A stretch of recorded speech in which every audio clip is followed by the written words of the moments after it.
It was February of 1975. At that time, I was an alcoholic out of control. I was also using recreation drugs, but primarily alcohol was my drug of choice. And I totally was out of control. And I had a lot of friends in the entertainment business, and Hoyt Axton happened to be one of them. Ringo Starr and a bunch of people, and so they were having a TV special on the West Coast. And so Hoyt had called me and asked me if I would like to go or come out. And I told him, yeah, I'd love to, because I knew there was going to be a lot of booze, I knew there was going to be partying, and while they were doing their special, I was doing my thing. And so after about 3 or 4 days out there, I became ill, and by ill I mean I had a severe pain in my abdomen. I flew into Oklahoma City and called a senator friend of mine and told him I had to have a car because I was ill, I was sick. So they sent a car and they took me home, and I checked into the hospital at Wadley Hospital in Texarkana in February of 1975. I checked in with electrolytes, which means my potassium, my chlorides, and various chemicals were so far out of balance that they had to give me IVs to build me up. Now, at that time in my life, I was an atheist. I was a hardcore atheist and was living for myself. Atheists are self-centered, and they live for themselves. And this is where I found myself in 1975 in the hospital, and they took 3 days and then they operated me. And when they operated me, I found myself in intensive care. I woke up on a respirator, which means they were breathing for me.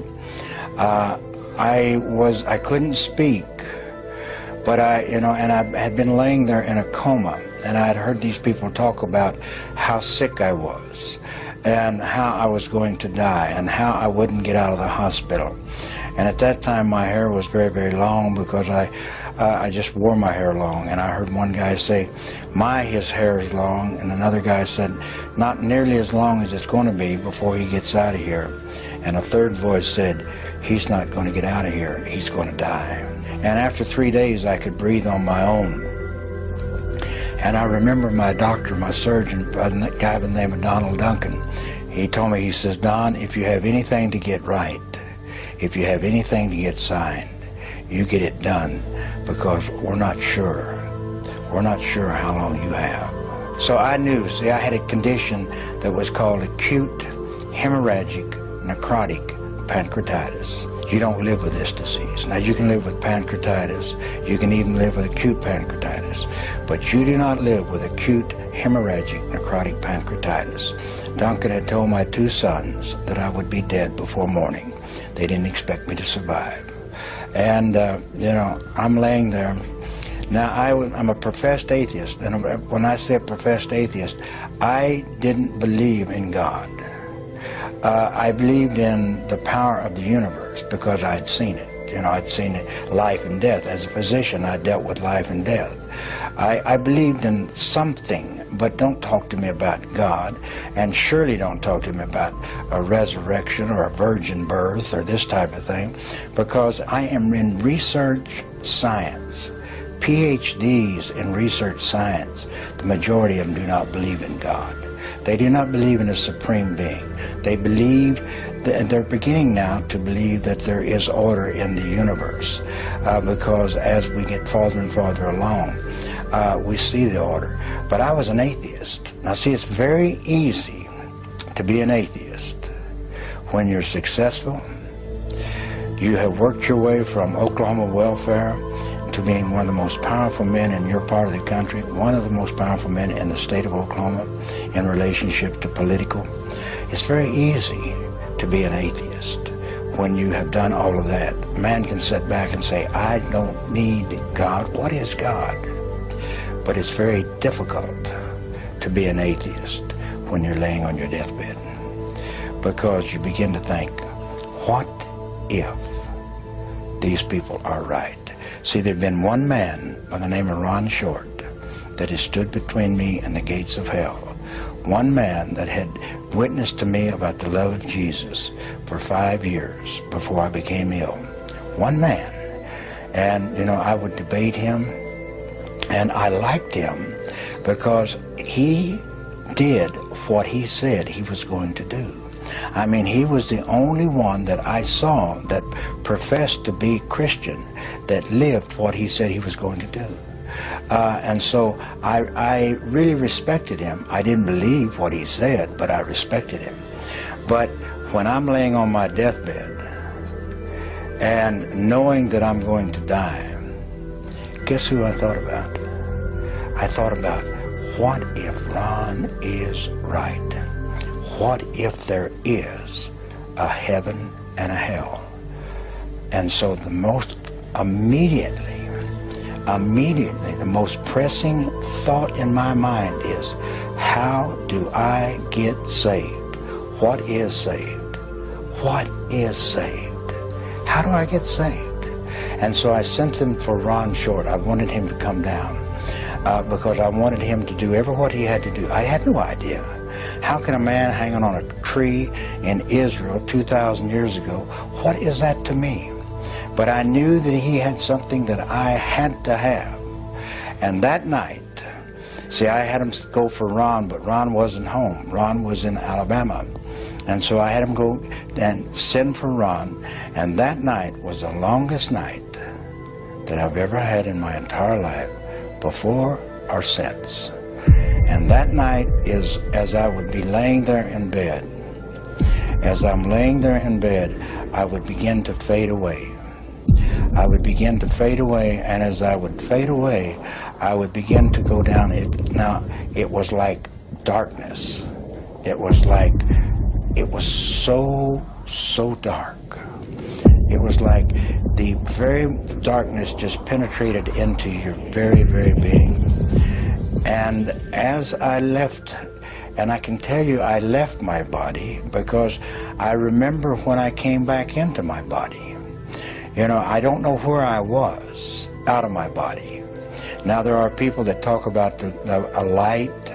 There are people that talk about floating above. There are people that talk about a feeling of warmth and love. I didn't feel any of that. I felt none of that. I felt untold terror. Untold terror. Because I knew that if I ever went all the way, if I slipped all the way, I would never get back. Now, in my beings of beings, I knew that. And so I fought all night long. They told me later on, I not only pulled the mattress cover off of the mattress, I pulled the mattress up on me because I had to stay. I had to wait. I had to wait till Ron got there. Whatever he had to do, I had to wait. But I would, again, and then I would leave, and I would be going down like a deep, deep, dark terror. Now, my skin began to get cold. Now, it's not like cold when you walk out into the air. It's like bone-chilling cold in my lower extremities. And you can feel the coldness begin to come up the legs. And again, I would begin to leave. Now, and I would be in that darkness, and I'd be in that void. And I remember one time entering back in my body, because when I entered my body, it was like, just like that. I felt my body thud.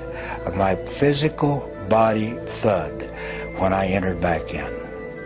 Now, believe me, that is the most horrifying, terrifying experience that I've ever encountered. And I fought all night long. And the next morning, somewhere 9:30, 10 o'clock, in came Ron. And Ron came in and he says, Dr. Whitaker, what do they say is your chances? I said, Ron, they tell me I have none. He says, now's the time.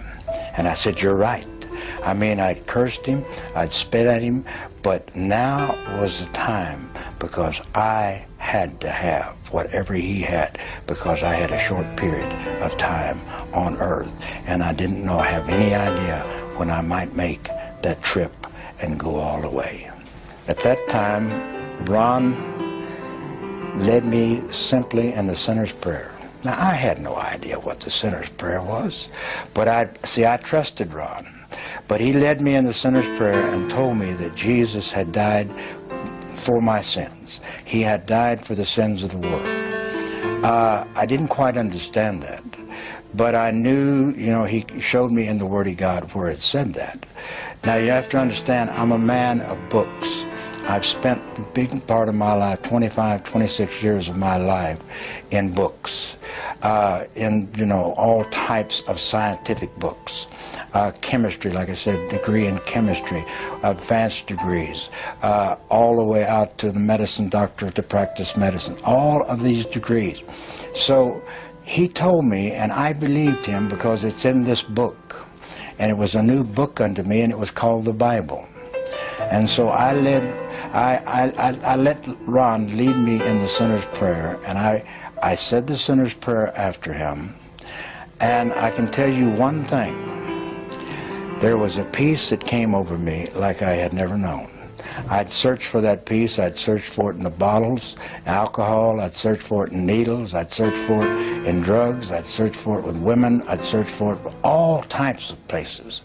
But there was no peace in my life. But once I accept Jesus Christ as my Lord and Savior, I was no longer afraid. I still believed I was going to die because I knew the condition I had is that you do not survive it. I knew that. I'm a physician. I knew what I had, you did not survive. And he shows me in the Word of God, it says, these signs shall follow those that believe. They shall lay hands on the sick, and they shall recover.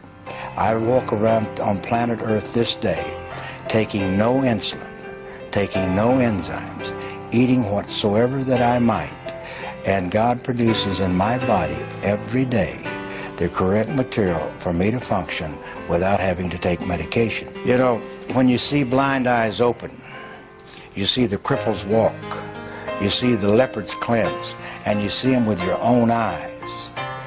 You know, you see that. Then it doesn't take a rocket scientist to figure out that, you know, the Bible is true.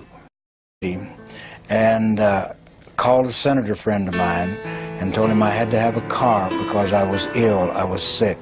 So they sent a car and they took me home, and I checked into the hospital at Wadley Hospital in Texarkana in February of 1975. Friends in the entertainment business, and Hoyt Axton happened to be one of them, Ringo Starr and a bunch of people, and so they were having a TV special on the West Coast. And so Hoyt had called me and asked me if I would like to go or come out. And I told him, yeah, I'd love to, because I knew there was going to be a lot of booze, I knew there was going to be partying, and while they were doing their special, I was doing my thing.